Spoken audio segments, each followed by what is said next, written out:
আমরা এই মুহূর্তে দাঁড়িয়ে আছি মাদারীপুর জেলার রাজৈর উপজেলার কদমবাড়ি ভোট কেন্দ্রের ঠিক সামনে। আমরা যদি আপনাদেরকে দেখাই যে এখানে স্থানীয় যারা মানুষ রয়েছেন তারাও কিন্তু ভোট কেন্দ্রের একটা পাহারা তৈরি করে রেখেছেন। এছাড়া ভেতরে আইন শৃঙ্খলা রক্ষাকারী বাহিনী রয়েছে। আমরা একটু ভেতরের পরিবেশটা আপনাকে দেখানোর চেষ্টা করব যে এখানে কি পরিস্থিতি তৈরি হয়েছে। এখানকার বিভিন্ন জায়গার যে মানুষজন রয়েছেন তারা কিন্তু নিরাপত্তার যেই বেষ্টনী, অর্থাৎ তারেক রহমান যে কথাটি বলেছিলেন যে ফজরের নামাজ থেকে আমরা দেখতে পাচ্ছি কিছু কিছু জায়গায় অনেক আগে থেকে, অর্থাৎ সন্ধ্যার পর থেকেই মানুষজন ভোট কেন্দ্রের আশপাশে অথবা বিভিন্ন জায়গায় অবস্থান নিয়েছেন মাদারীপুরের এই অঞ্চলগুলোতে। এবং এখানকার ভেতরের যে পরিস্থিতি, আমরা এখানকার প্রিজাইডিং অফিসারের সাথে কথা বলেছিলাম, তিনি জানিয়েছেন 3 জন ব্যাটালিয়ন আনসার, 2 জন পুলিশ সদস্য, 10 জন ভিটিবি আনসার ভিটিবি সদস্য এবং অন্য সদস্যরাও এর সাথে 2 জন গ্রাম পুলিশ এখানে কাজ করবে। যদি ভোট কেন্দ্রের ভেতরের পরিস্থিতি দেখাচ্ছি, এটি একটি নারী ভোট কেন্দ্র। এই নারী ভোট কেন্দ্রের ভেতরে ইতিমধ্যে তালাবদ্ধ করে রাখা হয়েছে এবং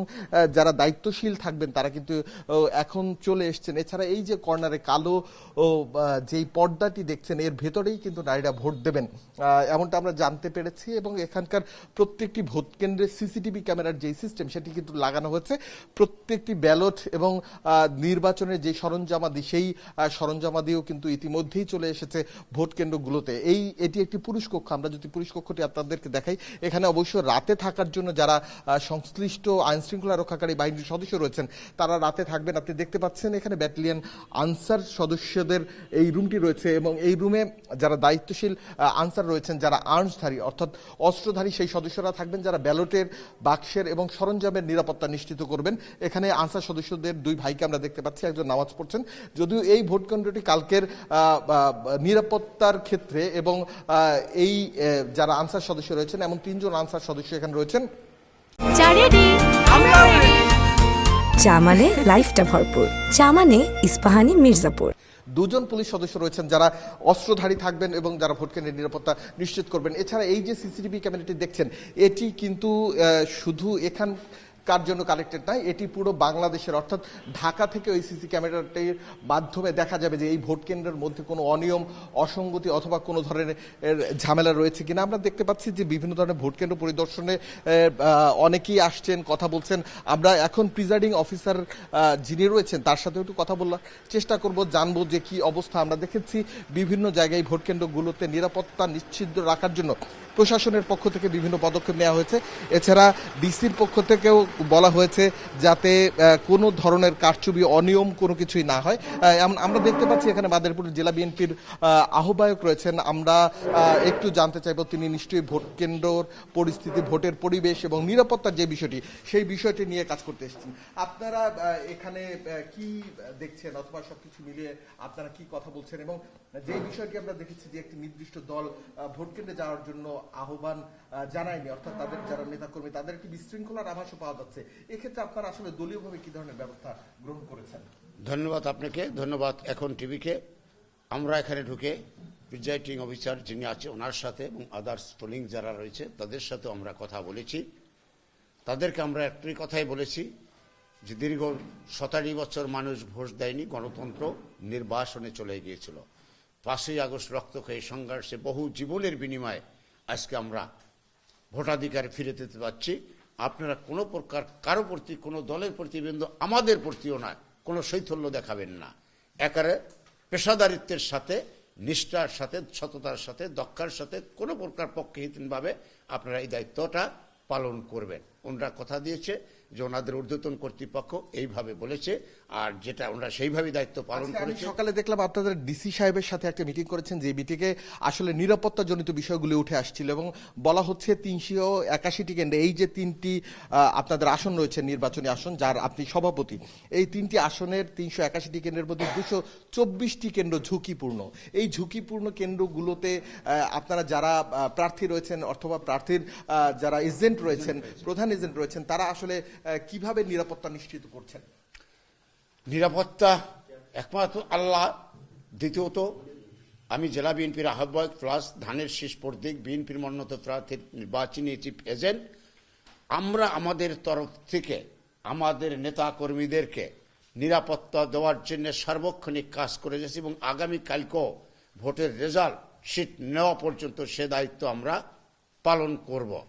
এবং আমাদের নেতাকর্মীরা অত্যন্ত সচেতন এবং সেনাবাহিনী, র্যাব, বিজেপি, পুলিশ, আনসার বা আদার্স যারা রয়েছে তারাও খুব তৎপর অবস্থায় আছেন। তারা আমাদের কাছে মিটিং আশ্বস্ত করেছে কোনো প্রকার শৈথল্য করবে না, তারা জিরো টলারেন্সের অবস্থা। ধন্যবাদ আপনাকে। আমরা এখানে দেখতে পাচ্ছি প্রিজাইডিং অফিসার রয়েছেন, আমরা যদি তার সাথে একটু কথা বলতে চাই যে এখানে ভোট কেন্দ্রের নিরাপত্তার জন্য আপনার কতজন আইন শৃঙ্খলা রক্ষাকারী বাহিনী আপনার এখানে নিয়োজিত রয়েছে, এবং আমরা যে জিনিসটি জেনেছি ব্যাটালিয়ন আনসারের 3 জন অস্ত্রধারী থাকবেন, এছাড়া পুলিশের 2 জন কর্মকর্তা থাকবেন যারা অস্ত্রধারী, এছাড়া আনসার বিডিপির আরও 10 জন থাকবেন যাদের মধ্যে 6 জন পুরুষ, 4 জন মহিলা, এছাড়া আরও 2 জন গ্রাম পুলিশ থাকবেন। এই পরিপত্র তো জারি করেছিল নির্বাচন কমিশন, তার মধ্যে আপনারা আসলে নিরাপত্তার কোনো বিঘ্ন হানি কোনো কিছু দেখছেন কিনা, এছাড়া কতজন এখানে নিয়োজিত রয়েছে?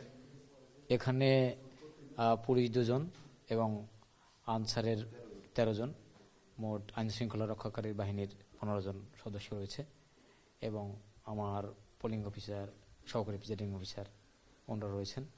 আমরা টিম ওয়ার্ক হিসাবে এখানে কাজ চালিয়ে যাচ্ছি এবং এখানে নিরাপত্তার ব্যাপারে কোনো আপোষ নেই এবং কোনো ঝুঁকিও দেখছি না। আমরা সেভাবেই ব্যবস্থা গ্রহণ করেছি এবং নিয়েছিও। আপনারা দেখছিলেন যে এই প্রিজাইডিং অফিসার বলছেন ঝুঁকির কোনো ব্যাপার দেখছেন না, যদিও এখন পর্যন্ত আইন শৃঙ্খলা রক্ষাকারী বাহিনী কিন্তু একটি বড় ঝুঁকি দেখছে। তারা বলছে বিভিন্নভাবে যারা র্যাব রয়েছে, পুলিশ রয়েছে, যারা আর্মির স্ট্রাইকিং ফোর্স রয়েছে, যারা ব্যাটালিয়ন আনসার রয়েছে, তাদের যে স্ট্রাইকিং ফোর্সগুলো রয়েছে তারা কিন্তু নিরাপত্তা নিশ্চিত করবেন। এছাড়া আমরা আরও একটি বিষয় ভুলে গিয়েছিলাম, যেটি আমরা বাইরে দেখলাম যে দলীয় পক্ষ থেকেও বিভিন্নভাবে নিরাপত্তার একটা বেষ্টনী তৈরি করা হয়েছে। আমরা যদি আবার একটু জেলা বিএনপির সভাপতির কাছে যেতে চাই, যে দলীয় বেষ্টনীটি আসলে আমরা দেখলাম সামনে আপনাদের দলীয় নেতাকর্মী দাঁড়ানো, আসলে দলীয় বেষ্টনীটি তৈরি করতে হলে কেন? ভোট কেন্দ্রের নিরাপত্তা, এটা কি তারেক রহমান সাহেব যে আহ্বান জানিয়েছিলেন সেটি, না অন্য কিছু?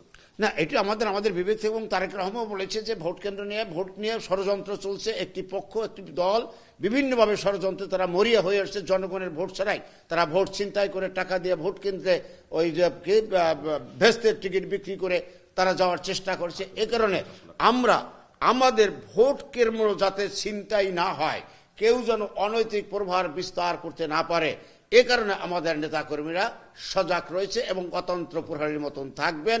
তারপরও আমার এই কনস্টিটিউয়েন্সির 4টা ইউনিয়ন আমি লিখিতভাবে দিয়েছি ঝুঁকিপূর্ণ, সেটা হলো আজকে এখানে যারা এই কথা বলছি, এই ইউনিয়ন কদমবাড়ি, খালিয়া, বাজিতপুর এবং আমগ্রাম।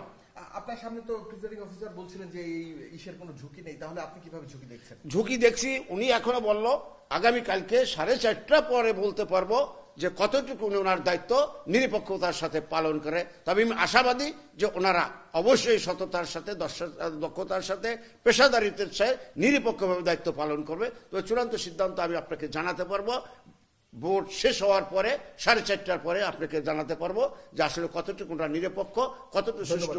আমরা দেখছিলাম যে ভোট কেন্দ্রের নিরাপত্তা, এখানে যে নির্বাচনী সরঞ্জামাদি যেগুলো রয়েছে সেই নির্বাচনী সরঞ্জামাদির জন্য কিন্তু ব্যাটালিয়ন আনসারের যারা সদস্য রয়েছে, পুলিশের সদস্য রয়েছে এবং আনসার বিডিপির যারা সদস্য রয়েছে তারা কিন্তু এটি চুলচুরের নিরাপত্তা ব্যবস্থা নিশ্চিত করছেন। এই ভোটের সরঞ্জামাদি দিয়েই কিন্তু কালকের এখানে ভোট অনুষ্ঠিত হবে এবং এই ভোট ত্রয়োদশ জাতীয় সংসদ নির্বাচনের যেই ঝুঁকিপূর্ণ এরিয়ার কথা বলা হয়েছে তার মধ্যে কিন্তু এই যে 5টি জেলা শরীয়তপুর, মাদারীপুর, গোপালগঞ্জ, ফরিদপুর এবং রাজবাড়ী, এই 5টি জেলার আইনশৃঙ্খলা রক্ষাকারী বাহিনীদের গত 2 দিন আগে অর্থাৎ গত পরশু দিন স্বরাষ্ট্র উপদেষ্টা তিনি ডিসি এবং যারা এসপি রয়েছেন তাদের ডেকেছিলেন এবং নিরাপত্তার ব্যাপারে কথা বলেছেন। সকালেও আমরা দেখেছি যারা প্রার্থী রয়েছেন তাদের ডিসি মহোদয় বিভিন্ন জেলার ডেকে পরিকল্পনা সাজিয়েছেন এবং নিরাপত্তার যে কৌশল সেটি সাজিয়েছেন। অবশ্য এখানে যিনি মাদারীপুর ক্যাম্প, আর্মি ক্যাম্পের প্রধান রয়েছেন, তার সাথে আমরা কথা বলেছিলাম, তিনি একটি বিষয় বলেছেন, যদি কোনো জায়গায় কোনো ধরনের বিশৃঙ্খল পরিস্থিতি তৈরি হয় তাহলে তারা 3 থেকে 15 মিনিটের মধ্যে সেখানে পৌঁছে যাবেন।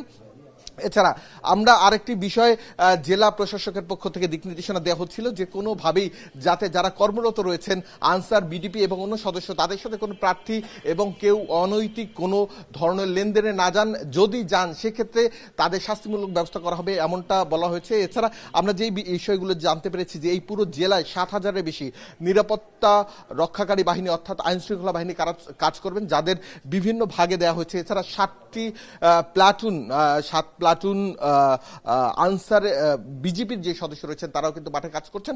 এখন পর্যন্ত নিরাপত্তার যে বিষয়গুলো সেগুলো আমরা দেখছি মোটামুটি প্রশাসনের পক্ষ থেকে তারা সর্বোচ্চভাবে যেই দিক নির্দেশনা পরিপত্রে জারি করেছিলেন সেভাবেই সাজিয়েছেন।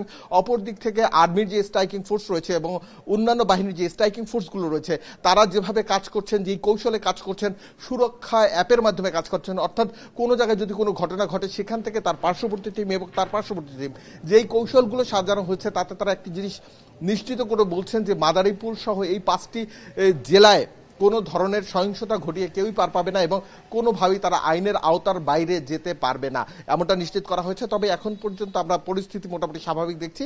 সামনে সাধারণ মানুষের আনাগোনা এবং ভোট কেন্দ্রের ভোটের যে উৎসব সেটিও কিন্তু আমরা দেখতে পাচ্ছি, কারণ এলাকার বিভিন্ন মানুষ নতুন নতুন বিভিন্ন জায়গা থেকে এলাকায় এসছেন ভোট দিতে। তেমন বিষয়টি যেমনি আছে তেমনি সব কিছু মিলিয়ে তারা একটি উৎসব মুখর পরিবেশে কালকে ভোট দিতে পারবেন এমন প্রত্যাশা সবার এবং এই নির্বাচনটা ইতিহাসের খাতায় অন্যভাবে লেখা থাকবে এমনটা প্রত্যাশা সবার।